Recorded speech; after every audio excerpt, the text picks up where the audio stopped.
এখন দাঁড়িয়ে আছি আমি বাঁকুড়া সৎসঙ্গ কেন্দ্র মন্দিরের সামনে। সামনে দেখতে পাচ্ছেন মন্দিরের বিশাল গেট। বাঁকুড়া সৎসঙ্গ কেন্দ্র মন্দির। চলুন ভেতরে ঢুকে দেখে আসি।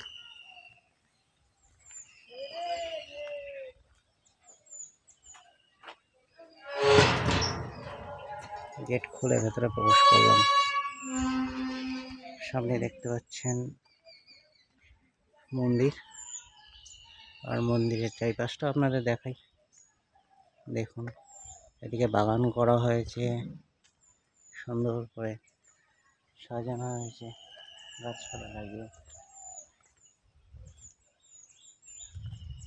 দেখি চারিদিকে, চলুন।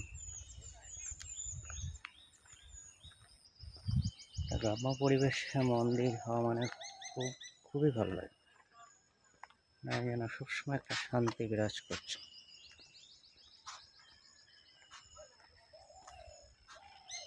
চলুন এগিয়ে দেখি মন্দির। অনেক পুরুষোত্তম